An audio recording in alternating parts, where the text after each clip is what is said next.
स्वागत है आप सभी का। आपके साथ मैं हूं स्वप्निल। जैसा कि लगातार महाकवरेज के दौरान मैंने इस बात को कहा था कि ये जो गारंटी शब्द है जो कि कॉइन हुआ था राजस्थान के विधानसभा चुनावों के आसपास, लेकिन इसके बाद ये गारंटी शब्द सियासत में चल निकला और चल भी ऐसा निकला कि आज तक चलते जा रहा है।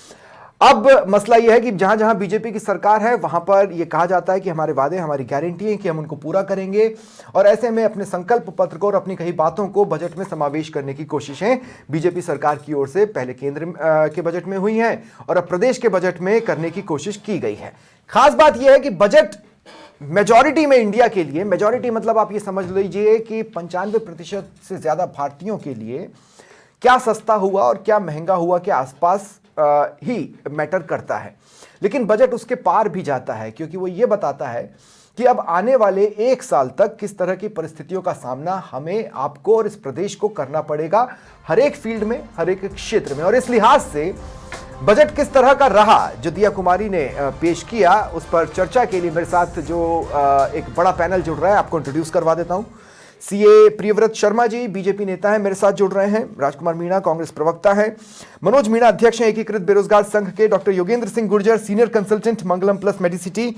अभिषेक जैन बिट्टू प्रवक्ता है संयुक्त अभिभावक संघ के। शिक्षा के क्षेत्र में क्या कुछ हुआ वो बताएंगे। Praveen Suthar chairman branches 40। Pooja Rastogi vice president 40 women wing. Chandni Jagga chairperson RCCI YWE। तो इसको मैं थोड़ा सा क्लियर कर देता हूं कि जो चेंबर ऑफ कॉमर्स है उसकी जो यंग विमेन एंटरप्रेन्योर्स की जो ग्रुप है उससे ये बिलोंग करती हैं। आप सभी का स्वागत है समाचार प्लस पर। मैं शुरुआत प्रियव्रत शर्मा जी आपसे करना चाहता हूं, क्योंकि बजट पेश होने के बाद सबसे ज्यादा जो बात सुनी गई वो ये सुनी गई कि ये बजट प्रदेश को और ज्यादा कर्जे में डाल देगा। इसके पीछे तर्क भी हैं, ऐसा नहीं है कि तर्क नहीं है। कुल कर्ज जीडीपी के करीब 37.48% को पार कर चुका है, 40% की तो सीमा है। इसके अलावा अगर हम व्यय के हिसाब से भी देखें तो पिछले बजट में जो आपका अनुमान था राजस्व प्राप्तियों का वो पूरा नहीं हुआ है। ऐसे में और नई घोषणाओं को जोड़ दे, उस पर होने वाले खर्चे को जोड़ दे, तो इतना तो तय है कि हाँ ये कर्जा बढ़ाएगा।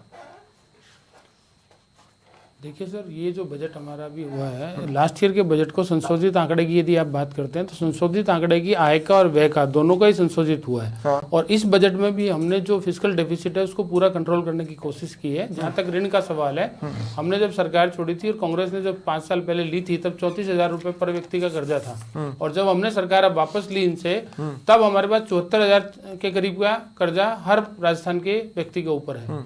तो कर्ज से डूबी हुई हमें शासन मिला, लेकिन कोई बात नहीं, हम तो सकारात्मक दृष्टिकोण के व्यक्ति लोग हैं और सकारात्मक दृष्टिकोण से इस प्रदेश को वाकई में अव्वल बनाएंगे। और इस बजट के माध्यम से जो चहुमुखी विकास का बजट ये आया है जिसमें इंफ्रास्ट्रक्चर को पूरा बल दिया गया, आज राजस्थान का विकास हम सब जानते हैं कि किस तरीके से हो सकता है। जो अर्थशास्त्र को समझता है, आय के अंदर हमारे पास 100 रुपए की आय है, लेकिन जीएसटी से उसकी आय 11 रुपए है और वैट की आय 4 रुपए के करीब है और स्टाम्प ड्यूटी और सब मिला करके 3 रुपया, तो 19 रुपए की आय में हमारी मूल आय है, जिससे हमें 100 रुपए का खर्चा भी करना है। तो ये व्यवस्था कब तक चलेगी? इसके लिए इंफ्रास्ट्रक्चर पर ध्यान देना जरूरी था। इंफ्रास्ट्रक्चर के ऊपर जो 54,000 करोड़ रुपए का इस बार का खर्चा इन्होंने प्रोजेक्ट किया है, लेकिन आप भी तो बांट रहे हैं। नहीं, हम बांट रहे हैं, लेकिन देखिए संविधान में भी एक व्यवस्था है कि सरकारें सामाजिक न्याय की तरफ ध्यान दे, तो हम उसी तरफ ध्यान दे रहे हैं। जो अंतिम व्यक्ति में जो लोग बैठे हैं उनकी तरफ ध्यान देना सरकार का काम है और फर्ज भी है, लेकिन उसको संतुलित तरीके से बैलेंस वे में हम कर रहे हैं। लेकिन उसके साथ ही संपदा कैसे बढ़े सरकार की, राजस्थान की, प्रदेश की, इसके लिए 54,000 करोड़ रुपए का तो ये, और 30,000 करोड़ रुपया जो केंद्र सरकार 50 साल के लिए डेट फ्री, इंटरेस्ट फ्री दे रही है। मेरा जो तनाव है वो दूसरा है। मेरा तनाव ये है कि अगर आपको विभिन्न तरह के टैक्सेस से अगर कुल जो आय हो रही है उससे ज्यादा आपका खर्चा जा रहा है सैलरी पर, पेंशन पर, ब्याज पर या उन योजनाओं पर जिसमें हम मुफ्त देते हैं, उसको आप बढ़ा भी रहे हैं। जैसे आपने 100 यूनिट को 150 यूनिट कर दिया, या आपने पेंशन बढ़ाई, या जैसे आपने बुजुर्गों के लिए आपने ये कहा है कि हम निःशुल्क दवा उनके घर तक पहुंचाएंगे, उस पर होने वाले खर्चे को भी अगर हम समाहित कर लें, तो कहने का मतलब यह है कि जितनी आय नहीं है उससे ज़्यादा तो ऐसे ही जा रहा है। नहीं, ऐसा नहीं है। हमने आय का प्रोजेक्शन भी किया और खर्चे का प्रोजेक्शन भी किया है, और उसके बाद में 3.8% का फिस्कल डेफिसिट हमने डिसाइड किया। तो वो पूरा कैलकुलेशन के साथ में है, ऐसा नहीं है कि वो पूरा का पूरा उसमें चला जाएगा। इनकम भी हमने कैलकुलेट की है और एक्सपेंडिचर भी हमने कैलकुलेट किए हैं। तो ऐसा नहीं है कि कोई माइनस में जाने वाला। 3.8% ही फिस्कल डेफिसिट अभी आया है। और जहां तक जीडीपी डेट की बात करते हैं तो 38.83% का जीडीपी डेट का रेशियो है। आप विकासशील देशों की देखिए, अमेरिका का 119% जीडीपी टू डेट रेशियो है। तो हम ऐसा नहीं है कि डेट को बहुत ज्यादा कर रहे हैं, लेकिन ठीक है, इसको भी हमने बैलेंस किया, डेट नहीं बढ़े। लेकिन क्या हम 40% की सीमा को क्रॉस कर देंगे?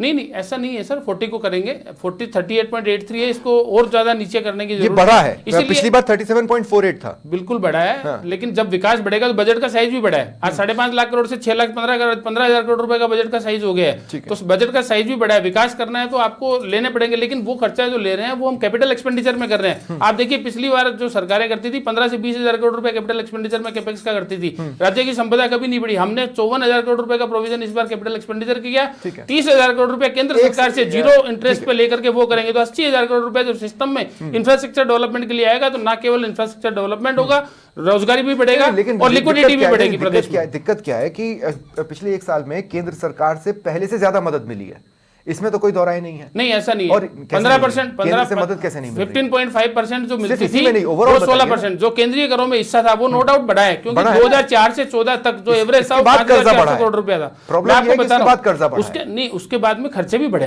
हमने डेवलपमेंट भी किया है, डेवलपमेंट के बजट का साइज भी बढ़ा है। कोई जमाने में आप बात कर रहे हो तो 2004 से 14 की बात करो तो 1 लाख करोड़ रुपए का बजट होता था स्टेट का। आज 5.5-6 लाख करोड़ रुपए का बजट हो गया है। तो 6 गुना बजट का साइज भी बढ़ा है। तो साइज के हिसाब से आपको खर्चा भी बढ़ाना पड़ेगा। बस एक सवाल और मैं आपसे ले लूं, ये एसेट मोनेटाइजेशन टीकाराम जूली लेकर आए हैं बजट के एक पेपर के एक पर्टिकुलर पैराग्राफ से उठाकर कि ये आप करने वाले हैं। इसका मतलब मैं आम दर्शकों को समझा देता हूं। इसका मतलब यह है कि सरकारी संपत्तियों को या तो लीज पर दिया जाएगा या फिर बेच दिया जाएगा। क्या इसके पीछे सच्चाई है? क्योंकि ये लगातार विपक्ष की ओर से आपका पीछा कर रहा है मामला। देखिए, इसमें क्या होता है कि सरकार की कुछ ऐसी संपत्तियां हैं जो बेकार पड़ी है। जैसे इंडस्ट्रियल एरिया में कोई फैक्ट्री के पास में जमीन पड़ी है, उसका कोई यूज ही नहीं है, तो उसके साथ वाला यदि उसको डीएलसी पे लेता है तो कोई बुराई नहीं है, उसको देना चाहिए, क्योंकि उसका कोई यूज तो है नहीं। तो इस तरीके की जो बेकार पड़ी हुई संपत्तियां, जो किसी काम की नहीं है, जो किसी डेवलपमेंट में काम नहीं आने वाली, तो उसी को ही निस्तारण के लिए एक प्लान बनेगा।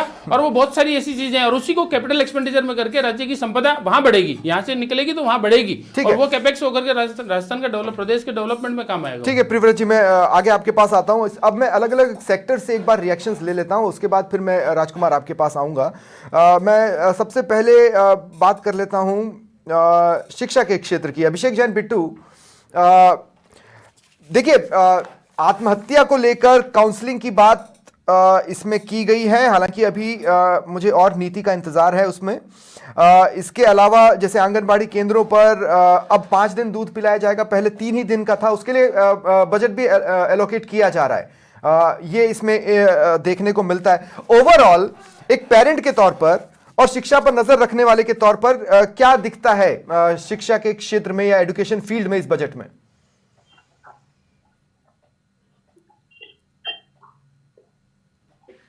अभिषेक जैन बिट्टू, बोलिए। स्वप्न जी, अगर आपने पूरा बजट अगर पढ़ा होगा तो उसके अंदर एजुकेशन के ऊपर जो प्रावधान हो,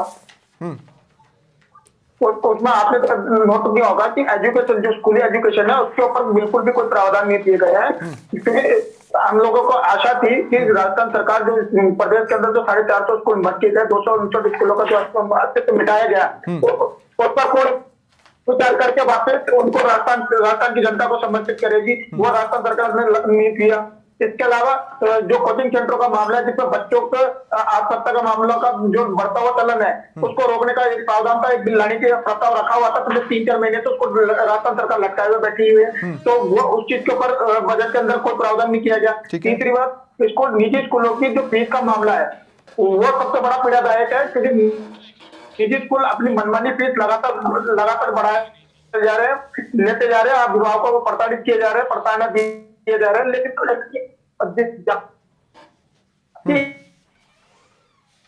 12 तारीख को हम लोगों ने, लेकिन उसके ऊपर भी कोई संज्ञान नहीं लिया जा। ये एक समस्या और ये है कि सरकारी स्कूल हो या निजी है, उनकी सुरक्षा बहुत बड़ी जिम्मेदारी है, लेकिन उसके ऊपर भी कोई बजट के अंदर कोई संज्ञान नहीं लिया गया। तो जिस प्रकार का ये बजट आया है, जिसमें एजुकेशन को अनदेखा किया जाए, नजरअंदाज किया जाए, तो उस हिसाब से अगर देखा जाए तो मैं इस बजट को एजुकेशन विहीन बजट मानता हूँ और 0 अंकों वाला बजट मानता हूँ। ठीक है। और इस बीच एक करते हैं और मेरे तमाम पैनल मौजूद थे। एजुकेशन फील्ड से हमने रिएक्शन लिया कि किस तरह की चीजें हैं। उद्योग जगत आज काफी खुश था। प्रवीण सुथार जी, मैं आपके पास आ रहा हूं। उद्योग जगत ने ऐसा क्या देखा? मुझे ऐसा लगा था कि मैन्युफैक्चरिंग पर सरकार अपना खर्च बढ़ा सकती है इंक्लूसिवनेस के लिए। मैं इंक्लूसिवनेस के लिहाज से पूछ रहा हूं। वैसा हुआ नहीं, लेकिन इसके बावजूद भी मैं उद्योग जगत को काफी एक्साइटेड देख रहा हूं। उद्योग जगत ने ऐसा क्या देखा इस बजट में जो उनका एक्साइटमेंट बढ़ा है? जो नया इन्होंने दिया है युवा योजनाओं के लिए, न्यू एंटरप्रेन्योर्स के लिए जो बजट दिया है वो खास है। प्लस एक औद्योगिक क्षेत्र में जो वेयर हाउस को रेगुलेशन किया इन्होंने, वो एक अच्छी चीज दी है सरकार ने इस बार हमको। और सिंगल विंडो सिस्टम के लिए जो स्कीम में के बढ़ाया इन्होंने एवरेज, वो भी कुछ खास था इस बार। तो ऐसी कोई चीज जो नहीं छुई गई, जिसका लंबे वक्त से इंतजार था? एक तो सिंगल विंडो सिस्टम में जो अगर हम लोग बात करें इंडस्ट्रीज को लेकर, जो इंडस्ट्रीज के अंदर जो समस्या आती है या अलग अलग विभाग बने हुए हैं, जो कंपनियां चल रही है या उनको कोई किसी प्रकार की जो समस्या आती है, उसके लिए हम लोग डिमांड हमेशा से कर रहे हैं कि single window system regular industries के लिए भी होना चाहिए, जो पूरी तरह से भी हो नहीं पा रहा है, उसको करना चाहिए इनको, विभाग को खत्म करके। लेकिन मतलब कॉन्सेप्चुअल लेवल पर तो राइजिंग राजस्थान के दौरान ही इस पर सैद्धांतिक सहमति बन चुकी है। जी, तो हम बस उसी का वेट कर रहे हैं, वो जल्दी से बन जाए तो बहुत अच्छा है। और बाकी तो कर ही रहे हैं, सरकार बहुत अच्छा बजट पेश किया इस बार। ठीक है, उद्योगों के लिए काफी कुछ खुशी है। ठीक है। चांदनी जग्गा जी, आपसे भी मैं पूछना चाहता हूं, यंग एंटरप्रेन्योर्स के लिए, खासकर महिला एंटरप्रेन्योर्स के लिए अलग से कोई ऐसी व्यवस्था जो पिछले बजट में की गई, वैसा कोई अनाउंसमेंट नहीं हुआ, लेकिन फिर भी इसमें फीमेल एंटरप्रेन्योर्स के लिए क्या नजर आता है? महिलाओं के लिए ये निराशावादी बजट रहा है। इसमें कुछ भी वुमेन एम्पावरमेंट को लेके कुछ काम नहीं हुआ है खास। बहुत सारी उम्मीदें थी। एक पॉइंट है जो कुछ अमाउंट एलोकेट हुआ है जो फीमेल एंटरप्रेन्योरशिप्स को अलॉट हुआ है, बट वही बात है कि ये धरातल पे कितना उतरेगा और ऑन ग्राउंड इस पे एग्जीक्यूशन कितना हो पाएगा। इसके साथ साथ मैं जोड़ना चाहूंगी कि आईटी से रिलेटेड बहुत सारी चीजें हैं जो इस बजट में अच्छी आई हैं। मैं खुद आईटी बैकग्राउंड से हूँ। सो जो गवर्नमेंट ने डाटा सेंटर की बात की है कि स्टेट के डाटा सेंटर को बढ़ाया जाएगा, साइबर सिक्योरिटी को बढ़ाया जाएगा। डाटा सेंटर के लिए स्पेशली उन्होंने 50 करोड़ का बजट एलोकेट किया है, जो बहुत सराहनीय कदम रहेगा। ये बहुत समय से लोगों की मांग भी थी कि हम राजस्थान में ही डेटा सेंटर बनाए और इसको बढ़ाएं, क्योंकि जितना भी राजस्थान का आईटी है वो नोएडा यूपी गवर्नमेंट को टैक्स दे रहा है और बिजनेस दे रहा है, क्योंकि वहां के डेटा सेंटर्स अच्छे हैं। अगर ये ग्राउंड पे एग्जीक्यूशन हो जाता है आईटी रिलेटेड डेटा सेंटर का, तो ये बहुत सराहनीय कदम उठाया सरकार ने। और ये बहुत सेंटर के बजट में वर्किंग एटमॉस्फेयर की बात हुई थी चांदनी जग्गा, जो फीमेल के वर्किंग एटमॉस्फेयर के लिए बात हुई थी अलग अलग ऑफिसर्स में, खासकर पिछले 2 सेंट्रल बजट्स में किसी न किसी तरह से उसे छूने की कोशिश की गई। क्या उसे स्टेट में कैरी फॉरवर्ड किया गया है? नहीं किया गया है, उसे अभी तक ऐसा कुछ सामने नहीं आया है, बट उसको होना चाहिए था। और भी फीमेल एम्पावरमेंट को लेके बहुत सारे काम थे। सेंट्रल यूनियन बजट में जो बात हुई थी कि गवर्नमेंट लघु उद्योग को लोन्स दे रही है 20 करोड़ तक का, आई थिंक वो स्टेट में कैरी फॉरवर्ड हुए। वो एक अच्छा है कि फीमेल्स जो छोटे छोटे काम करना चाह रही है अपने घरों से या बिजनेस करना चाह रही है, वुमेन एंटरप्रेन्योरशिप को लेके कुछ काम हुआ है, बट बहुत ज्यादा मैं बात करूं तो फीमेल विंग्स के लिए या वुमेन एम्पावरमेंट पे कुछ काम नहीं हुआ है। इस बजट में थोड़ा निराशावादी रहा है। ठीक है। पूजा रस्तोगी, जो कि वाइस प्रेसिडेंट है 40 विमेन विंग की, मैं पूजा जी आपसे भी पूछना चाहता हूं कि किस बात ने सबसे ज्यादा स्ट्राइक किया इस बजट में उद्योग जगत को? सर, सबसे पहले तो मैं बधाई देना चाहूंगी सबको कि हमारी जो है दिल्ली की नई सीएम एक महिला है, जो महिला सशक्तिकरण की तरफ ही एक नया कदम है। आप सभी को बधाई। मुझे जो सबसे अच्छी चीज आज एक ये लगी कि पहले क्या था, व्यापारियों की एक बहुत बड़ी प्रॉब्लम थी कि जीएसटी की अपील के लिए कोई डिपार्टमेंट ही नहीं था। जीएसटी से रिलेटेड अगर कोई भी आपको प्रॉब्लम है तो व्यापारी कहीं जा ही नहीं सकते, वो कहीं पे भी अपनी अपील नहीं कर सकते। अब जो नए बजट में इन्होंने जो प्रावधान किया है जो एमनेस्टी स्कीम के तहत, कि वहां पे कम से कम अपनी बात रख सकते हैं व्यापारी जाके, तो वो एक बहुत अच्छा कदम रखा है। और महिलाओं के लिए अगर आप बात करें तो देखिए 750 नए स्टार्टअप्स को फंडिंग देना एक बहुत बड़ी बात होती है। 20 लाख महिलाओं को जो है लखपति दीदी योजना का लाभ मिलेगा। ये भी अपने आप में एक नया आयाम है महिलाओं के लिए। और वैसे भी देखा जाए, देखिए सीनियर सिटीजन को भी ध्यान में रखा गया, घर बैठे उनको निःशुल्क दवाइयां जो है उपलब्ध कराई जाएंगी, जो कि कुछ बहुत सारी ऐसी जो हमारे रोग हैं, जो असाध्य रोग हैं, उसके लिए भी कितना इन्होंने जो है बजट में बहुत प्रावधान किया है, काफी करोड़ रुपए दिए गए हैं इसके लिए। तो ये कितनी अच्छी बात है। ये सारी की सारी जो है सब चीजें मायने रखती है हर तरह से। फीमेल हेल्थ और हाइजीन को भी कवर करने की कोशिश इसमें नो डाउट की गई है। पिंक टॉयलेट के माध्यम से आप देखिए ना, ये कितना जरूरी है एक सेफ्टी के पॉइंट ऑफ व्यू से भी, हाइजीन पॉइंट ऑफ व्यू से भी। देखिए पिंक टॉयलेट के लिए 150 करोड़ रुपए का अनुदान देना बहुत बड़ी बात है। बिल्कुल बिल्कुल। और मैं एक सवाल आपसे लेना चाहता हूँ डॉक्टर योगेंद्र सिंह गुर्जर। सरकारी हेल्थ सेक्टर के लिए तो समझ में आ जाता है बजट में, प्राइवेट हेल्थ सेक्टर के लिए बिटवीन द लाइंस होता है। क्या है between the lines private health sector के लिए इस बजट में? स्वप्निल जी धन्यवाद इनवाइट करने के लिए और मौका देने के लिए। देखिए जहाँ तक बजट में हेल्थ की बात है तो सरकार ने लगभग 3,500 करोड़ रुपए जो माँ योजना चलती है, मुख्यमंत्री आयुष्मान आरोग्य योजना, उसके जरिए गवर्नमेंट को तो काफ़ी जो इंस्टीट्यूशन है उनको स्ट्रेंथन करने की कोशिश की गई है। प्राइवेट के लिए जहाँ तक बात है तो जो बीपीएल लोग हैं, जो बिलो पॉवर्टी लाइन है, जो गरीब तबके के लिए कुछ इंश्योरेंस की व्यवस्था की गई है। बाकी ज़्यादा फोकस तो उनका नए मेडिकल कॉलेजेस खोलना, जो पुरानी स्कीम है उनको एक्सटेंड करना, कुछ पीएचसी सीएचसी को अपग्रेड करना, और एक जो मेन फोकस या हाईलाइट हम कह सकते हैं उसमें एक इंटर स्टेट पोर्टेबिलिटी की सुविधा इन्होंने दी है, जिसमें राजस्थान का व्यक्ति दूसरे स्टेट में भी जाकर के उस योजना के अंतर्गत अपना इलाज करा सकता है। और कुछ ओल्ड एज 70+ जो 70 साल से ज़्यादा के जो लोग हैं उनको घर पे दवाइयाँ उपलब्ध कराना, इस तरह की व्यवस्था है। पर प्राइवेट सेक्टर के लिए कोई इस तरह का बहुत उत्साहित करने वाली कोई ऐसी घोषणा मुझे नहीं लगता कि इस बजट में की गई है। और कुछ बेसिक जो मेडिकल प्रोफेशन की समस्या है उस पर अगर सरकार ध्यान देती है, ऐसे डॉक्टर एक चिकित्सक के जैसे एक दो गिनाइए ना, जब बोल ही रहे हैं तो सर देखिए एक दो जो लेटेस्ट इश्यूज की अगर बात करें तो जैसे सरकारी चिकित्सक को जो एसडीएम या एसडीओ लेवल के अधिकारियों द्वारा वर्क प्लेस पर जाकर के जिस तरह से एक बहुत प्रताड़ित करने वाली जो घटना हुई है, इस तरह की कई घटनाएं पूर्व में भी हो चुकी हैं। तो ये एक चिकित्सा कर्मी को एक स्वतंत्रता पूर्वक आज़ादी से काम करने में देखा जाए तो एक बाधा है। तो इस तरह की घटनाएं रोकनी चाहिए और जो मूलभूत सुविधाएं जो चिकित्सक को मिलनी चाहिए, जैसे आपने कॉलेजेस बना दिए, पीएचसीज बना दी, लेकिन बेसिक एम्यूनिटीज जब तक वहाँ नहीं होंगी तो चिकित्सकों का रुझान वहाँ रुकने में, वहाँ ज्वाइन करने में नहीं बढ़ा सकते हैं। तो बेटर है कि अगर गवर्नमेंट इस पर थोड़ा सा ध्यान दे और बेसिक नीड वहाँ की पूरी करे ताकि चिकित्सकों को इंटरेस्ट रहे वहाँ रहने में, वहाँ सर्विस करने में, वहाँ सेवा देने में। तो शायद जो हेल्थ केयर हम डिलीवर करना चाह रहे हैं, सिर्फ पैसा दे देना एक अलग बात है, लेकिन उस पैसे का सही यूटिलाइजेशन अगर धरातल पर होता है तो उसका परिणाम हमें सामने दिखेगा कि चिकित्सा जो स्तर है हमारा वो राजस्थान का डेवलप हो रहा है, वो बेहतर हो रहा है। तो ये समय के साथ हम देखते हैं कि कितना इसका रिजल्ट हमें मिल पाए। मनोज मीणा, आपके पास मैं आ रहा हूँ इस सवाल के साथ कि लगभग 2.25 लाख के आसपास या तो प्राइवेट सेक्टर में या फिर सरकारी डिपार्टमेंट्स में नौकरी अगले 1 साल में दी जाएगी। एक परीक्षा कैलेंडर तो पहले ही आ चुका है, इसमें तो कोई दौराए नहीं है।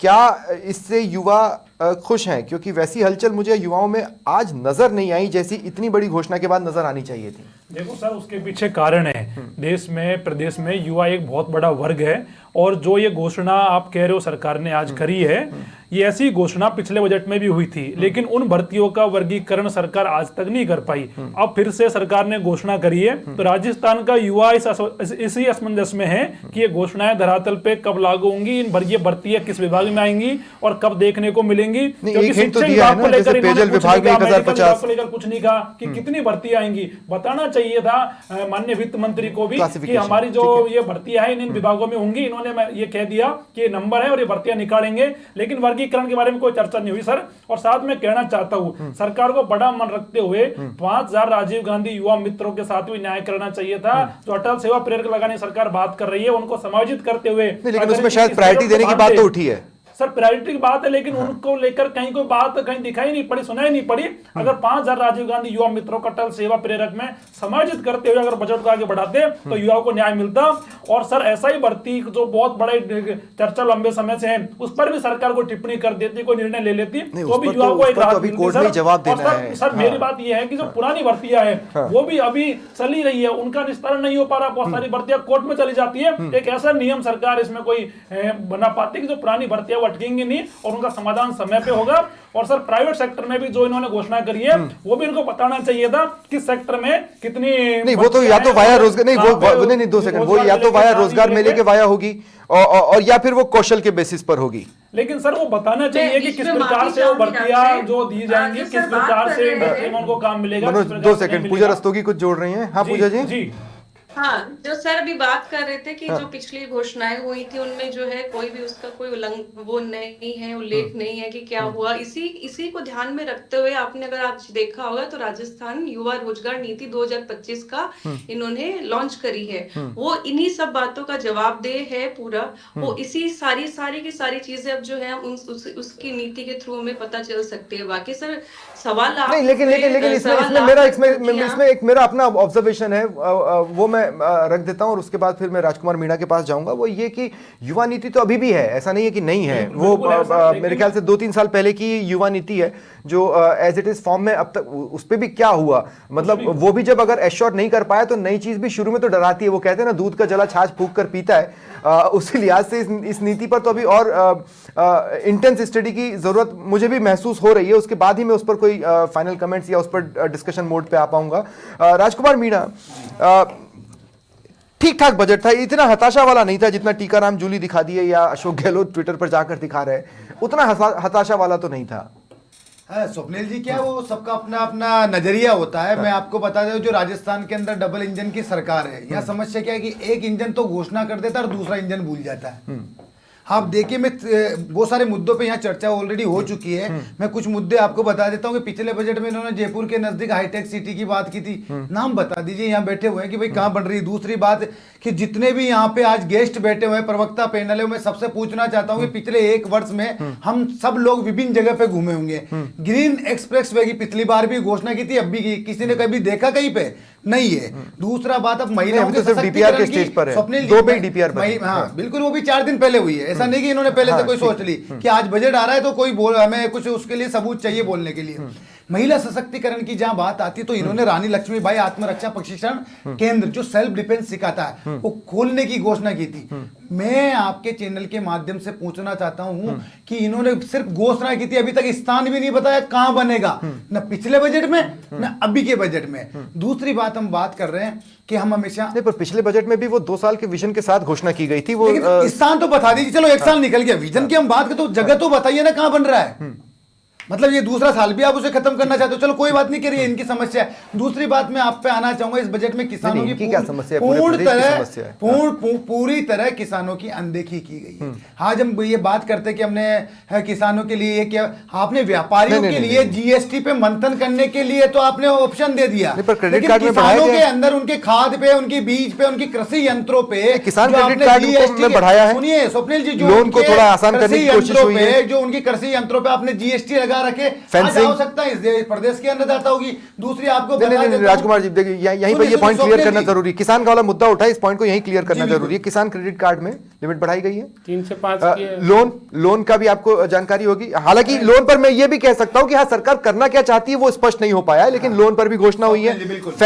फेंसिंग को मैं इसलिए बहुत महत्वपूर्ण मानता हूं क्योंकि वाइल्ड लाइफ जिस तरह से आ रहा है या जिस तरह से चीजों को बर्बाद कर रहा है वो ये फेंसिंग तो बहुत पॉजिटिव कम से कम मुझे घोषणा लगी एग्रीकल्चर के फील्ड में। स्वप्निल जी ये सरकार क्या चाहती है?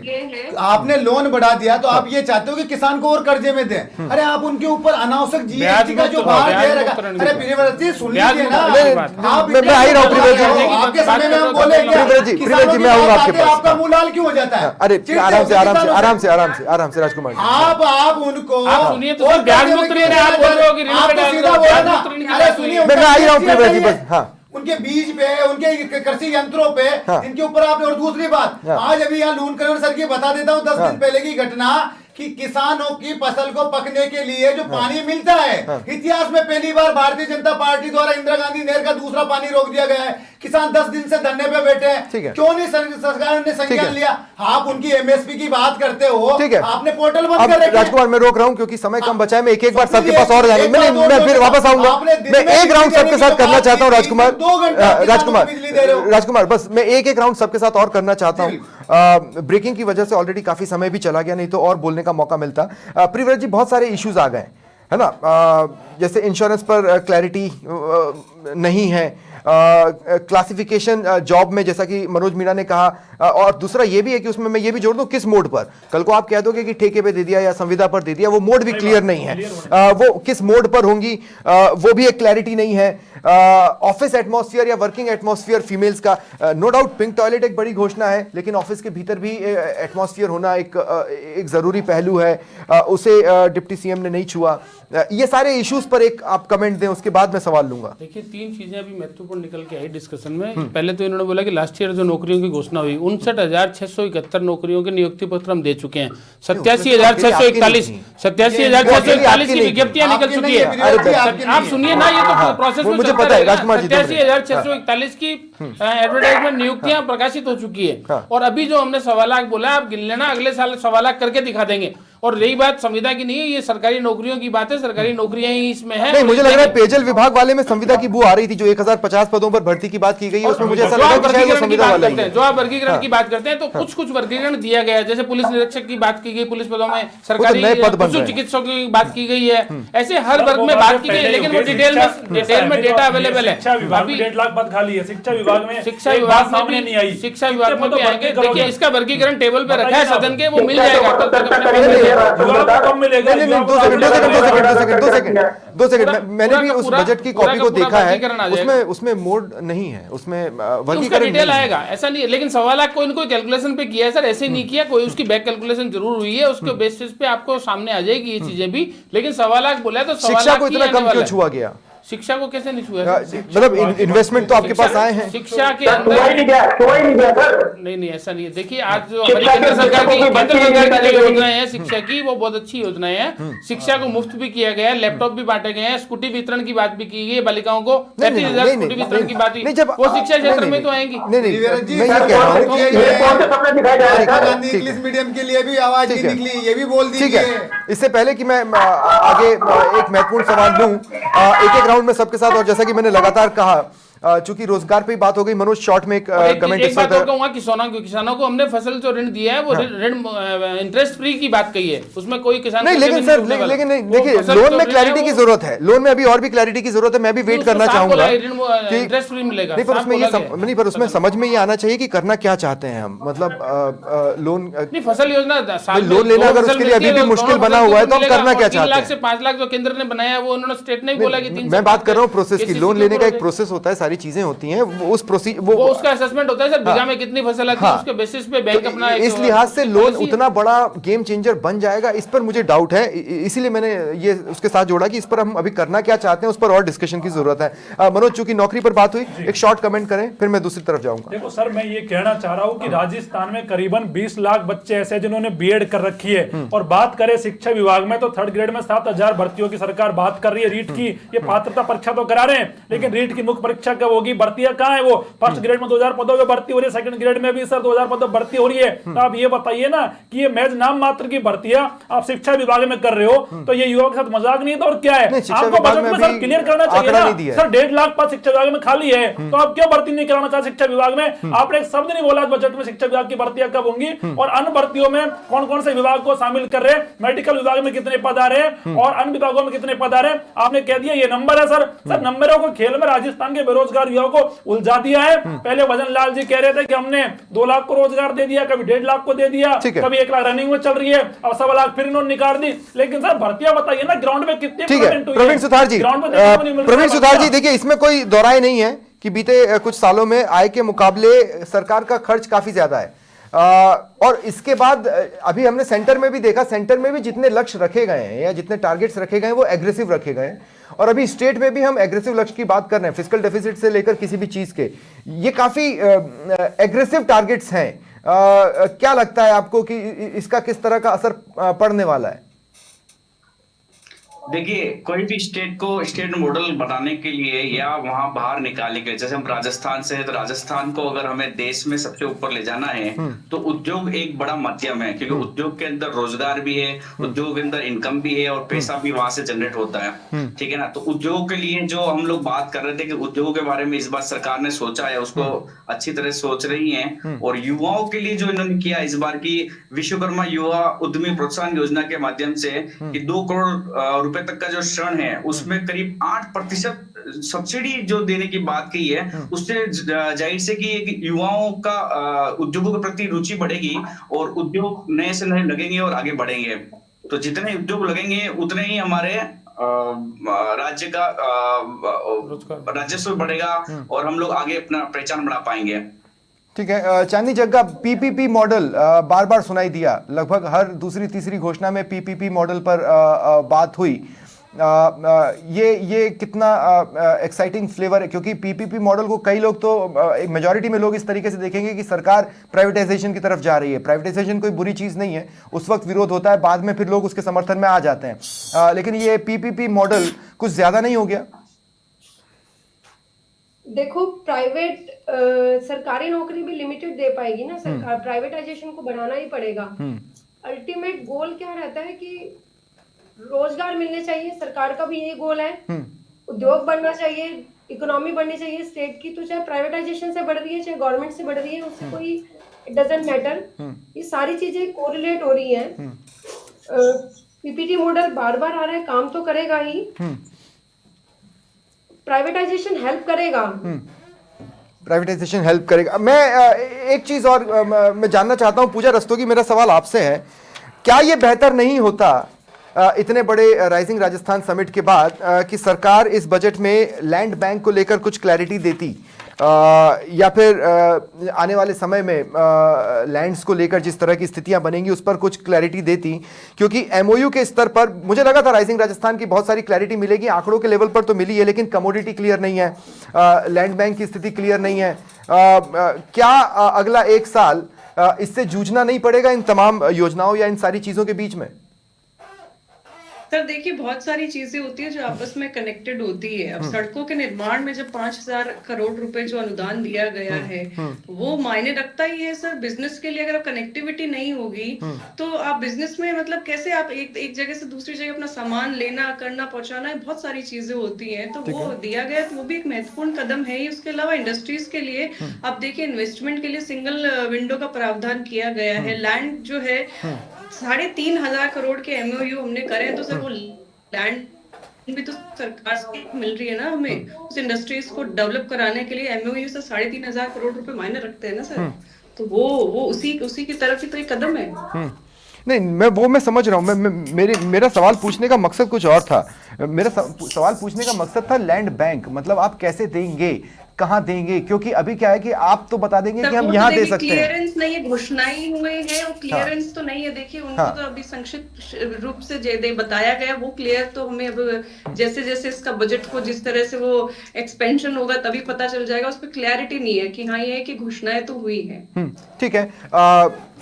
डॉक्टर योगेंद्र सिंह गुर्जर, मेरा सवाल आपसे यह है कि देखिए कई बार किस तरह की स्थितियां बनती हैं कि आपने डायग्नोज किया और एक तरह की बीमारी पता चली और वो एक तरह के इंश्योरेंस में कवर भी हो गई, लेकिन फिर उसी में और डायग्नोसिस के दौरान फर्दर ये पता चलता है कि साहब इसमें तो ये भी जुड़ा हुआ है, और वहाँ पर आकर प्राइवेट हॉस्पिटल्स में पेशेंट्स के लिए भी और प्राइवेट हॉस्पिटल्स के लिए भी दिक्कतें चालू होती हैं। इसको कौन टैकल कर सकता है, स्टेट गवर्नमेंट या सेंट्रल गवर्नमेंट? क्या वो टैकल हो रहा है? स्वप्निल जी बहुत ही बेहतरीन सवाल पूछा, और आपके माध्यम से मैं दर्शकों को ये बताना चाहूंगा कि ये बहुत जेन्युइन परेशानी है। होता क्या है कि सरकार ने बहुत घोषणाएं कर दी। आरजीएचएस की एक बहुत बड़ी सुविधा है जो सरकारी कर्मचारी हैं। हकीकत में ये हो रहा है कि आरजीएचएस के बहुत सारा जो अमाउंट है बिल का है जो गवर्नमेंट से रिलीज होना है वो अटका हुआ है हॉस्पिटल्स का, और इस तरह से कुछ छोटे हॉस्पिटल तो बेचारे अब इस स्थिति में है कि वो आरजीएचएस के अंदर मरीजों का इलाज करना बंद कर रहे हैं मजबूरी में, क्योंकि वो अफोर्ड नहीं कर सकते। कुछ बड़े हॉस्पिटल्स हैं जो अपना बैलेंस बना के चल रहे हैं और उनको ज्यादा फर्क नहीं पड़ रहा है।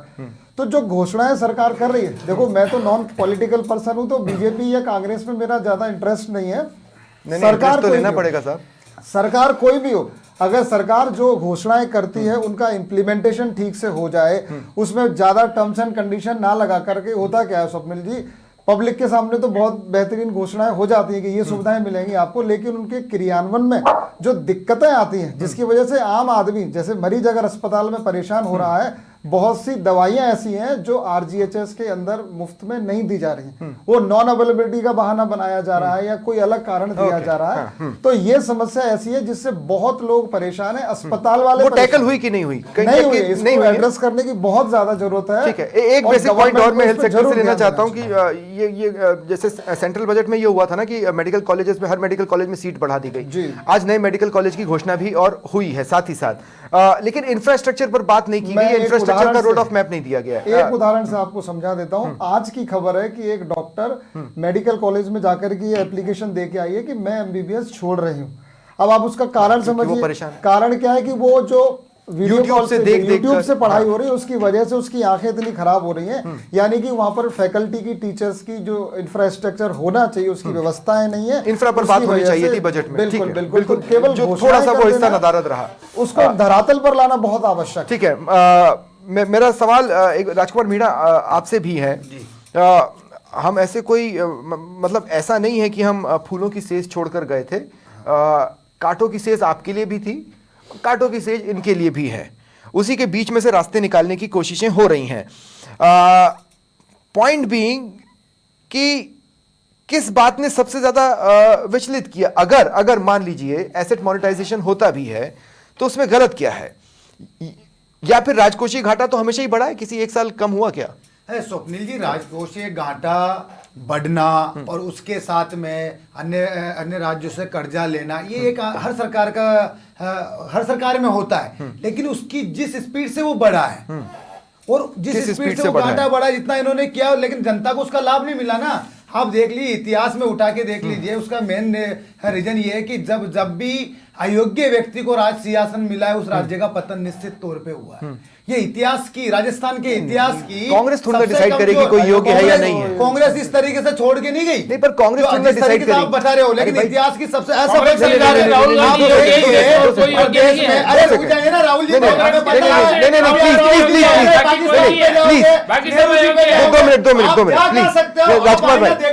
राजकुमार भाई देखिए, अयोग्य व्यक्ति को प्लीज राजकुमार, अब मेरा सवाल लेना, मेरा सवाल लीजिए, मेरा सवाल देखिए, बहुत सिंपल सा सवाल है।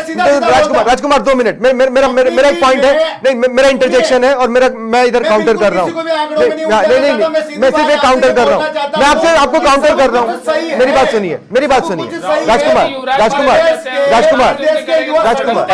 अरे भाई हिमाचल में भी है, तेलंगाना में भी है, अरे वहां पे भी वही बात है। नहीं, हिमाचल में भी है दोस्त। ठीक है, प्रशासन तो आपकी इस पॉइंट पर ध्यान दिया सरकार ने। 2 मिनट, अरे भाई बस ठीक है, राजकुमार हो गया, समय हो गया 2 मिनट। दो मिनट अब मैं गंभीरता के साथ कहना चाह रहा हूं, मैं पूरी गंभीरता के साथ एक बात कह रहा हूं, कानून व्यवस्था पर एक्सेप्टेंस है सरकार का। राजकुमार 2 मिनट सुनो यार, 2 मिनट सुनो राजकुमार, 2 मिनट सुनो। कानून व्यवस्था पर सरकार का एक्सेप्टेंस है, वो इस बात से नजर आता है कि उन्होंने पद बढ़ाए, नए पद सृजन करने की घोषणा की। आपके उस पॉइंट को वैलिड तौर पर सरकार ने लिया, तभी तो ये सोचा, नहीं तो ये रास्ता सोचने की जरूरत ही क्यों पड़ती, इसमें कोई दौराई नहीं है। लेकिन एक बार फिर मनोज मीना, शॉर्ट में ये टुकड़े टुकड़ों में घोषणाएं नहीं है, ये इससे इतर भी घोषणाएं हैं जिसको सरकार सेपरेट रख रही है।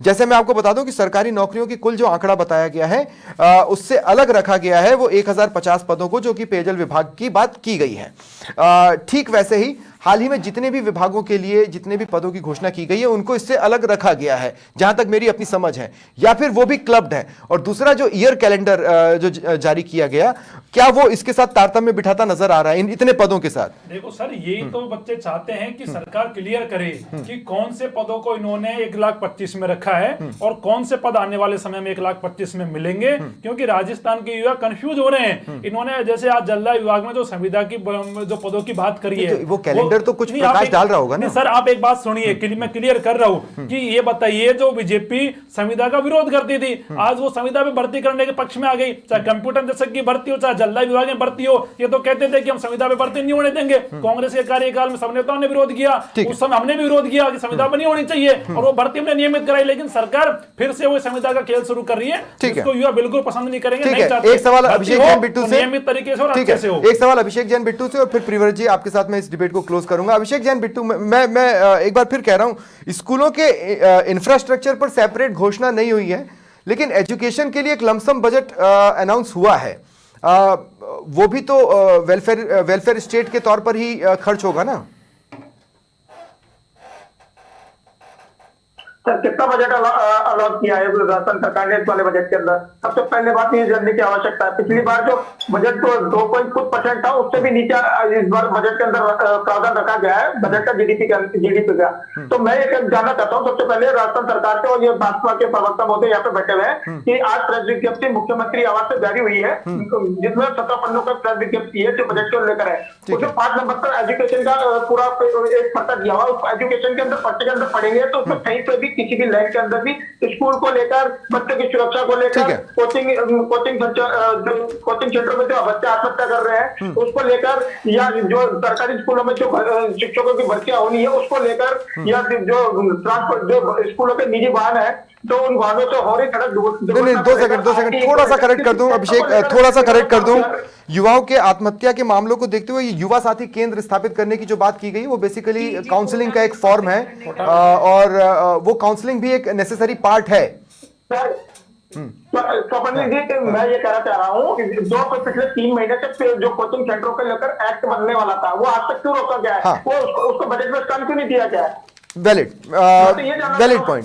बजट स्पीच में उसके बारे में कुछ क्यों नहीं बोला गया है? ठीक है, मैं पूरे राजस्थान की बात कर ठीक रहा हूं। है। अब प्रिव्रत जी, 2 पॉइंट्स जिस पर आप जाने से पहले क्लैरिटी दें। एक तो ये मेडिकल इंफ्रास्ट्रक्चर पर खास फोकस ना करना और नए मेडिकल कॉलेज की घोषणा, ये लोक लुभावन या पॉलिटिकल एंगल हो जाता है बजट का।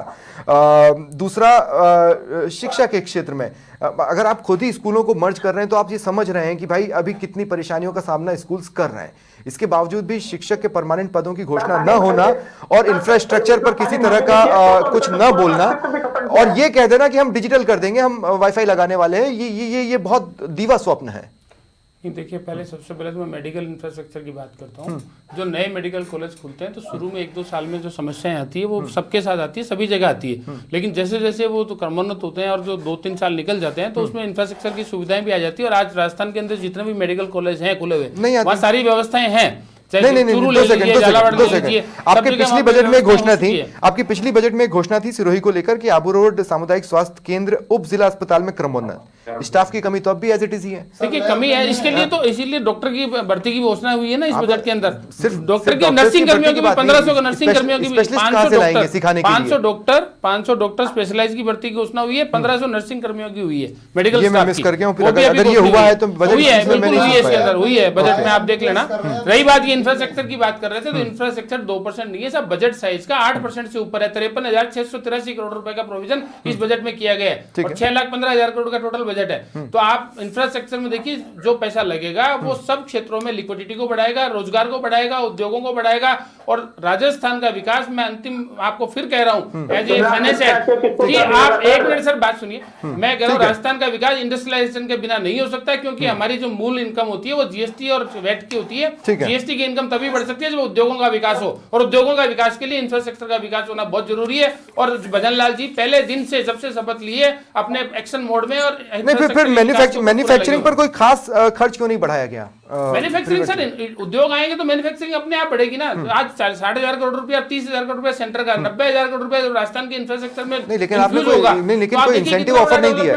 नहीं, कोई इंसेंटिव ऑफर नहीं दिया। इंसेंटिव ऑफर आप रिप्स के ऑफर है सभी जगह है, चाहे वो इंटरेस्ट सब्सिडी का ऑफर हो, चाहे वो कैपिटल सब्सिडी का ऑफर हो, रिप्स की योजनाओं के अंदर वो सबके लिए है। और जो 35 लाख करोड़ रुपए के एमओयू हमने किए हैं उसमें 10 लाख करोड़ के एमओयू धरातल पे उतना हो तैयार है। हमारे मुख्यमंत्री जी की नीयत देखिए, पहले साल में उन्होंने राजीव राजस्थान किया, पहले साल में राजीव राजस्थान किया, नहीं तो जाती सरकारें राजीव राजस्थान करती है लेकिन के लिए हमें ज़्यादा उस पर ठीक है। आपने नहीं, बस ठीक है, मैं क्लोजिंग कमेंट 2 मिनट मैं क्लोजिंग कमेंट ले रहा हूं, बस हो गया है। मैं सिर्फ ये कहना चाहता हूं कि बजट देखिए यहां पर फाइनलाइज नहीं है, अभी बजट पर चर्चा भी होगी, विधायकों की तरफ से कुछ और मांगे होंगी जो इस बजट में जुड़ेंगी, और उसके हिसाब से आमूलचूल तौर पर 98% तो यही कवर और बुक रहने वाला है। कुछ पन्ने, कुछ हर्फ, कुछ लाइनें बदल सकती हैं, उससे मूल स्वरूप बजट का कुछ खास बदलने वाला नहीं है। बजट ये है अगले 1 साल का किस तरह का रोड मैप ये लेकर आया है उसे समझने की हमने कोशिश की, लेकिन क्या ये उस रोड पर चलकर विकसित राजस्थान की ओर ले जाएगा, ये 1 साल बाद जब हम इस पर समीक्षा करेंगे तब सामने आएगा। फिलहाल के लिए बहुत बहुत शुक्रिया, नमस्कार।